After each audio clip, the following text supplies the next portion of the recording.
I'm Lauren Spivak, the Free Market Warrior, and I'm back in De Pere, Wisconsin with the Northeast Wisconsin Patriots.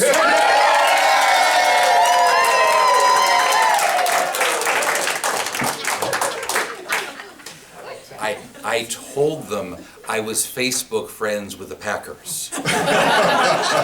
And here's my Free Market Warrior moment for today. The Republicans and President Obama are engaged in negotiations about the budget and trying to work out a grand deal. Now, if you've been listening to me all along, you know that I don't think taxes or tax increases should play part of that at all, because I don't think the deficit's the problem. I think the government doing too much is the problem. Government spending is not holding up the economy. In fact, it's making us all poorer. So this is a spending problem, not a revenue problem, and never was. However, we all know that the Republicans are going to be pressed, and pressed sorely, to raise taxes.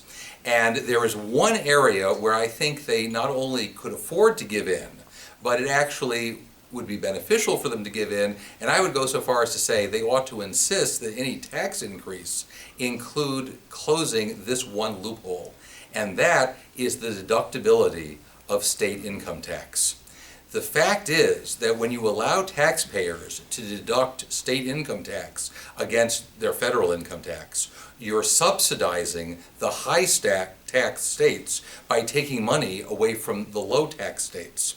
Okay, people in states like New Hampshire, where there is no state income tax at all, don't get any benefit from being able to deduct state income taxes. People in high tax states like New York and Connecticut and Massachusetts get a huge benefit from it.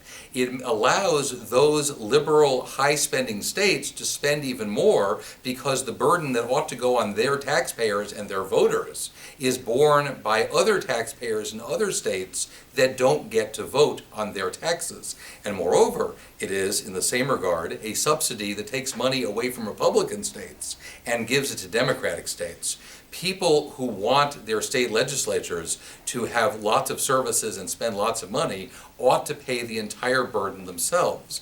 And if we did that by eliminating this particular tax deduction, you would cause more pressure to be borne on those big spending states to cut their spending by their own taxpayers. You also would probably encourage a trend which has already started, which is Americans moving from high tax states to low tax states, and that would also be a big improvement in how this country is working. I'm the Free Market Warrior. Wow.